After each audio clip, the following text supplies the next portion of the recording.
Hi friends, ఈరోజు వార్తల్లో నిలిచిన కరెంట్ అఫైర్స్లోని మొదటి అంశం, హిందూ మహాసముద్రంలో భారత్ అమెరికా యుద్ధ విన్యాసాలు చేపడుతుంది. అమెరికాకు చెందిన విమాన వాహక నౌక థియోడర్ రూజ్వెల్ట్ నేతృత్వంలో క్యారియర్ స్ట్రైక్ గ్రూప్ కూడా భాగస్వామ్యం వహించింది. రూజ్వెల్ట్ నౌక అణుశక్తితో నడుస్తుంది. పెద్ద సంఖ్యలో డిస్ట్రాయర్లు, ఫ్రిగేట్ యుద్ధ నౌకలు అన్నీ అనుసరించాయి. ఇండో పసిఫిక్ ప్రాంతంలో చైనా సైనిక ప్రాబల్యం పెరుగుతున్న నేపథ్యంలో ఈ విన్యాసాలకు ప్రాధాన్యం అనేది ఏర్పడింది. 32 వారాల గర్భం విచిత్కి ఢిల్లీ హైకోర్టు అనుమతించింది. 31 ఏళ్ల వివాహిత అల్ట్రాసౌండ్ స్కానింగ్ చేయించుకున్నప్పుడు పిండంలో ఆరోగ్య సమస్యలు కనిపించాయి. మెదడులో ద్రవం చేరడంతో పుట్టబోయే బిడ్డకు మేధోపరమైన ఇబ్బందులు రావడంతో పాటు ప్రసవం వల్ల తల్లికి శారీరక మానసిక సమస్యలు తలెత్తున్నాయని వైద్యులు తెలిపారు. తగ్గిన చైనా జీడిపి వృద్ధి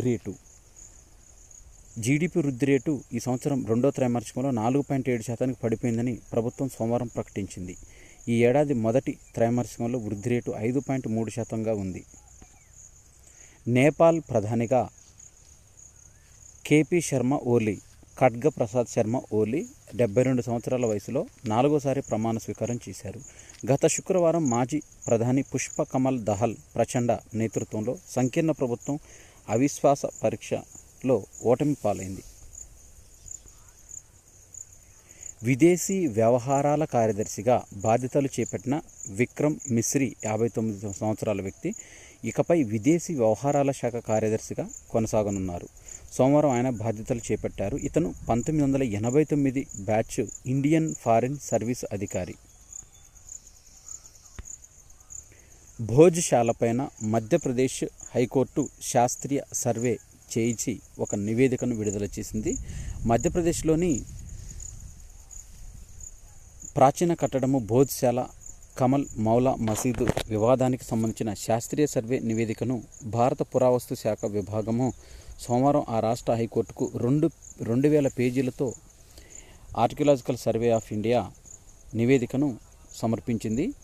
ఇది 11వ శతాబ్దం నాటి ప్రాచీన కట్టడాన్ని హిందువులు సరస్వతీదేవి ఆలయం బోధ్శాలగా, ముస్లింలు కమల్ మౌలా మసీదుగా పేర్కొంటారు. ఈ బోధ్శాలలో మంగళవారం రోజు హిందువులు పూజలు, శుక్రవారం రోజు ముస్లింలు ప్రార్థనలు నిర్వహించుకునేలా 21 ఏళ్ల క్రితమే ఓ ఏర్పాటు జరిగింది. చందమామ పైన ఒక పెద్ద గుహను గుర్తించిన శాస్త్రవేత్తలు చందమామపై మానవ సహిత యాత్రలు తిరిగి ప్రారంభించాలని, అక్కడ ఆవాసాలు ఏర్పాటు చేయాలని భావిస్తున్న శాస్త్రవేత్తలకి ఇదొక శుభవార్త. జాబిల్లిపై ఒక గుహ ఉన్నట్లు తాజాగా తేలింది. ఇలాంటివి అక్కడ వందల సంఖ్యలో ఉండొచ్చని భావిస్తున్నారు. తాము గుర్తించిన గుహ ఒకంత పెద్దగానే ఉండొచ్చని ఆధారాలున్నాయి శాస్త్రవేత్తలు తెలిపారు. జాబిల్లిపై అత్యంత లోతైన బిలం నుంచి ఇందులోకి ప్రవేశం ద్వారం ఉన్నట్టు చెప్పారు. 1969లో నీల్ ఆర్మ్స్ట్రాంగ్ ఆల్డ్రిన్ దిగిన సీ ఆఫ్ ట్రాంక్విలిటీ ప్రదేశానికి 400 కిలోమీటర్ల దూరంలో ఇది ఉంది. ఒక లావా సొరంగం కుప్పగూలటం వల్ల అది ఏర్పడినట్టు పరిశోధకులు విశ్లేషిస్తున్నారు. అమెరికా అంతరిక్ష సంస్థ నాసా ప్రయోగించిన లూనార్ రికానసెన్స్ ఆర్బిటర్ LRO అందించిన రాడార్ కొలతలను విశ్లేషించి శాస్త్రవేత్తలు ఆ వివరాలను భూమి మీద ఉన్న లావా సొరంగాలతో పోల్చి చూశారు. నేలమాళిగలోని ఒక గుహకు సంబంధించిన కొంత సమాచారాన్ని ఈ రాడార్ డేటా వెల్లడించేస్తుంది. ఆకృతి వెడల్పు 130 అడుగులు, పొడవు 10ల మీదట ఉండొచ్చని, ఇలాంటి ప్రదేశాలు వ్యోమగాములకు సహజసిద్ధ షెల్టర్లుగా అక్కడికొస్తాయని శాస్త్రవేత్తలు పేర్కొన్నారు. అయితే విశ్వం నుంచి వచ్చే ప్రమాదకరమైన కాస్మిక్ కిరణాలు, రేడియోధార్మికత చిన్నపాటి ఉల్కల నుంచి ఇవి రక్షిస్తాయని తెలిపారు. చందమామపై పునాదుల స్థాయి నుంచి ఆవాసాన్ని నిర్మించడానికి చాలా సమయం పడుతుంది. పైగా అది సవాళ్లతో కూడుకున్నది వ్యవహారమని, ఇక్కడ గుహల్లో శిలలు, ఇతర పదార్థాలు లక్షల ఏళ్లుగా వెలుపలి కఠిన వాతావరణ పరిస్థితులకు గురై ఉండవచ్చని, అందువల్ల వాటిని పరిశోధించడం ద్వారా చంద్రుడి ఆవిర్భావం గురించి లోతైన వివరాలు తెలుసుకోవచ్చని పేర్కొన్నారు. ముఖ్యంగా అక్కడ అగ్నిపర్వత చర్యపైన అవగాహన పెంచుకోనున్నారు. నిన్నటి రోజున మాజీ అమెరికా అధ్యక్షుడిపైన కాల్పులు జరగటం ప్రపంచవ్యాప్తంగా నివ్వెరపోయారు. ఇక రిపబ్లికన్ల పార్టీ అధ్యక్షుడిగా ట్రంప్ని ఏకగ్రీవంగా వారు ఎన్నుకున్నారు. అయితే పార్టీ సమావేశంలో అధికారికంగా ఆమోదం తెలిపారు. ఉపాధ్యక్ష పదవికి బహాయో సెనేట్ JD వాన్స్ ఎంపికయ్యారు. కథల్లో సృజనను పెంచే ఆర్టిఫిషియల్ ఇంటెలిజెన్స్ చాట్ జీపీటీ సహాయంతో సృష్టించే కథలు చాలా సృజనాత్మకంగా ఉంటాయని తాజా పరిశోధనలో తేలిచింది. కథాగమనంలో ఎన్నో మలుపులు ఉన్నాయని, అవి జనాన్ని కట్టిపడేస్తాయని గుర్తించింది. అయితే ఈ తరహాలో జనరేటివ్ కృత్రిమ మేధ జన్ ఏఐను ఉపయోగించి రచయితల కథల్లో ఏమాత్రం వైవిధ్యం కొరవడుతుందని పరిశోధకులు గుర్తించారు. వృక్ష సంబంధ కొవ్వులతో గుండె జబ్బులకు కళ్ళెం వేయొచ్చని శాస్త్రవేత్తలు బ్రిటన్లోని రీడింగ్ విశ్వవిద్యాలయ పరిశోధకులు ఖచ్చితంగా ఈ విషయాన్ని రుజువు చేశారు. వృక్ష సంబంధ అన్సాచురేటెడ్ కొవ్వులు అధికంగా ఉండే ఆహారం వల్ల కలిగే ఆరోగ్య ప్రయోజనాలను ఈ పరిశోధన నిర్ధారించింది. ఈ పరిశోధనలో భాగంగా 113 మంది 16 వారాల పాటు శాస్త్రవేత్తలు పరిశీలించారు. వీరిలో ఒక బృందానికి సాచురేటెడ్ జంతు కొవ్వులు అధికంగా ఉన్న ఆహారాన్ని ఇచ్చారు. మిగతా వాళ్లకు వృక్ష సంబంధ అన్సాచురేటెడ్ కొవ్వులు పుష్కలంగా ఉన్న వంటకాలను అందించారు. అనంతరం వారి రక్త నమూనాలను లిపిడోమిక్స్ సహాయంతో విశ్లేషించారు.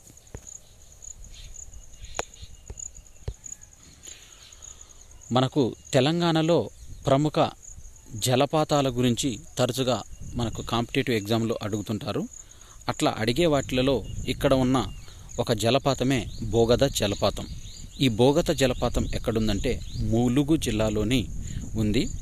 ఇది ములుగు జిల్లాలో వాజేడు మండలంలో ఈ బోగత జలపాతం అనేది ఉంది. ఇక్కడ వర్షాకాలము మనకు మొత్తము వర్షాలు విపరీతంగా కురవడం ద్వారా తెలంగాణ రాష్ట్రంలో ప్రసిద్ధి చెందిన జలపాతాలన్నీ కూడా ఇలా పేపర్ కటింగ్స్లో ఇస్తుంటారు. కాబట్టి అవి ఏ లొకేషన్లో లొకేట్ అయి ఉన్నాయి అనేది మనకి అడుగుతారు. కాబట్టి ఇది బోగత జలపాతం ఎక్కడుందంటే ములుగు జిల్లాలోని వాజేడు మండలంలో ఉంది.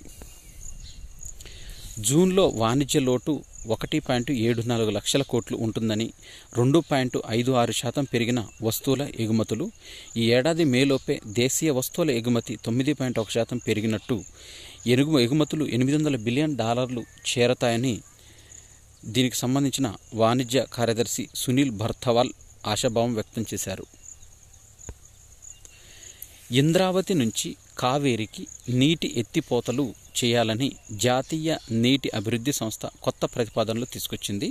ఇచ్చంపల్లి సమ్మక్క సాగర్లో పరిశీలనలు ఉన్నట్లు తెలిపింది.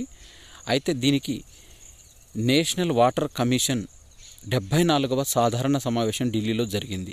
కేంద్ర జలశక్తి మంత్రిత్వ శాఖ కార్యదర్శి Debashree Mukherjee, NWDA director general Bhupal Singh పాల్గొన్నారు. ఈ సంస్థలో సభ్యులైన రాష్ట్రాలు ఆన్లైన్ ద్వారా ఇవి పాల్గొన్నాయి. తెలంగాణ నుంచి నీటిపారుదల శాఖ కార్యదర్శి Rahul Bojja, engineer in chief Anil Kumar అంతర్రాష్ట్ర జలవనరుల విభాగం నుంచి పాల్గొన్నారు. అయితే ఈ కృష్ణా ట్రిబ్యునల్ నివేదిక తర్వాతే సాగర్ పైన ముందుకు వెళ్తామని వీరు తెలిపారు.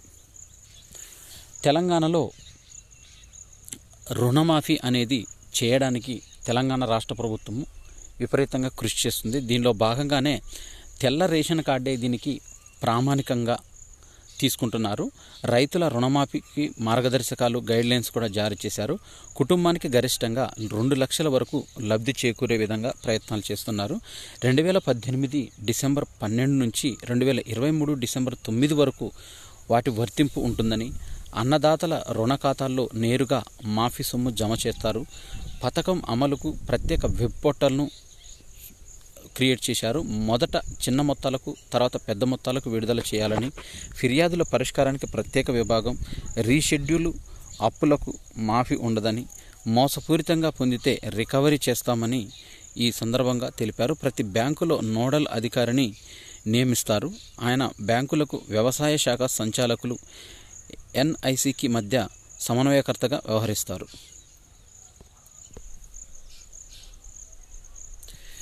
Euro cup.